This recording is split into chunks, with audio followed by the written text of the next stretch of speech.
Okay, good. And just take a moment, shake out the legs before we go into the next part.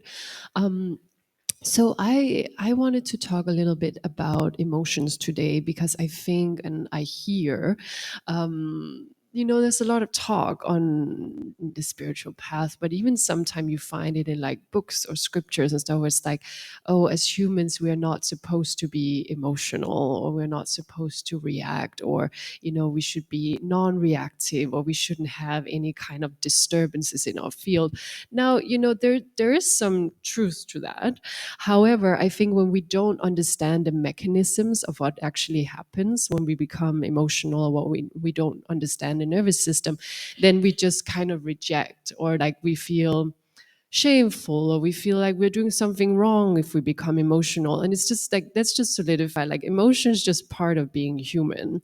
And actually, if we can get into this perspective of it, it can be quite enjoyable. Instead of being like we're overwhelmed by our emotions, we're controlled by our emotions, we can actually just enjoy whenever that happens, whenever something stirs us and we become emotional. Instead of it being this like, oh, I shouldn't react this way, or I shouldn't be emotional, we can just like, oh wow, isn't it incredible to be human right now? Wow, I'm feeling all these things. And we can just kind of go into it in a different way. But let's just break it down. Our emotions is part of a system. It starts with a thought. So we have a thought, and every time we blink the eyes, we receive thoughts into our mind stream. However, we can only hold one consciously. So all the other things go to the unconscious and subconscious mind. So right now I'm sitting here and maybe I'm focusing on speaking, what's going on in my mind. I'm looking around, but there's so much that my whole sensory system takes in. So that's all these other thousand inputs that I get. And obviously I can't, when I'm sitting here speaking, I'm not thinking about, well, what is happening out in the street, or what is going on in this room, but I still register it. So then that's what comes into our subconscious and unconscious mind. And this is why you can also see this when you dream, right? You'll have dreams sometimes and you're like, oh, I was thinking about this, or like I was dreaming about this. But then you start to track and you're like, oh yeah, I guess, I was scrolling and it just kind of like slid through, something of this theme kind of popped out for me. But I wasn't consciously processing it. I wasn't really thinking about it consciously, but in my subconscious then registered it, and then it starts playing out in our dream space. And this is how many of our patterns are set too, because we grew up in a household, for example, where maybe consciously we had a nice experience, but maybe some other things were going on that maybe we weren't aware of. It just wasn't in our awareness when we were children. And then it can set patterns for us. Many things contribute to this past life. What went on with our mother when she was pregnant, our father's. There's a lot of things that kind of shape our patterns, but one of them can just be these thoughts that are unprocessed, right? So we start with a thought, and then it comes into a feeling. Now, a feeling is not an emotion. It's a little bit like a mood. So, you go into a restaurant and you're like, oh, here, that's cozy here. Or you walk into a room and you're like, oh, something is off. What's happening here? So that can be the feeling. It's not quite solidified yet. An emotion, however, is quite often a bodily response. So when we just say like, oh, just don't be emotional, well, oftentimes it's too late because we're already emotional and we're feeling the emotion. So there's no kind of escaping it at that point. You can have your different strategies, you can have different ways that you then process the emotion. But once it's there, it's not really valid to just be like, oh, I'm just going to ignore it. It's a response already in the body. But if you feel a feeling come on, maybe you have a little bit more room, or like a thought come in. You're like, oh, usually when I go through this thought, I know that I end up in this emotional response. Maybe there's something I can do on the way if I don't want that emotional response.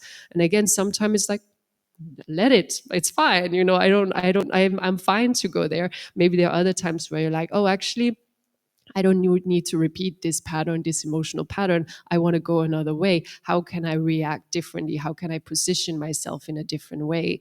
But once it's an emotion, it's oftentimes it's like, it's like it kind of has to run its course. And then we are how we react to our emotions has a lot to do again with these patterns we have. What did anger look like? What did sadness look like? How do we think these emotions look like? And this is another thing that we can deprogram for ourselves and just decide, well, they can look in different ways. They don't have to. An interesting example, I had a friend who, there's these different kind of methods to react to anger, for example, that is like, don't let it sit in your body, you should go like punch a pillow or like scream in a pillow and so on. And she was doing that for a while, and then she started noticing that actually now every time she got upset or angry, she felt the need to go scream in a pillow, and or the need to like punch something, but she wasn't always in a situation where she could do that. So she actually started feeling that she was setting a pattern for herself of being more aggressive than she necessarily wanted to be. So that's a good kind of thing to just be aware of, that a lot of times how we react emotionally, it's just another pattern. It's like, how do we think emotions look like? How do we think anger look like? So again, just bringing some awareness to that, and just like, do I want to react this way? Like, is this helpful? I firmly believe, and I think many of that anger can be very, very helpful sometimes. But if we can do it from a place of consciousness and very like heart opening, we can actually move a lot, like especially with the husband. Sometimes you just need to like, they just kind of need to know, right, what's going on. Sometimes it's like, oh, we need to shake them up. But you can do it from a very kind of conscious and heart open and also accepting place. Love is acceptance, right? But if you have a problem with your own anger, usually it comes out in a very different way. But if you're just like, this is the moment, here I go, I'm enjoying this human experience, let's bring it, right? But with all the love to, and all the attention to the person, then it can be a very powerful experience. So once we're kind of there, and then the emotions create desires. So this is how we start to take action. We feel an emotion, and then from that point we then decide, what is my action, what is the desire that I need to fulfill with this emotion. But then another thing, if of how we react, has a lot to do with our nervous system response. So if you find that you're emotional a lot and it's not really serving you, maybe it takes you to places that you don't want to go, or it takes you to confrontations that aren't necessary, or even, depression, or like, you feel that you're unable to act because of certain emotions. Strengthening your nervous system is very powerful, because that is how we experience this world, is through our nervous system. And if we have a shallow nervous system, we're much more inclined to kind of react and have strong reactions. And also, if we have a strong nervous system, it gives that sense of security, that like, just like, I'm good, and like, I know no matter what happens, I'm not going to be too wavered.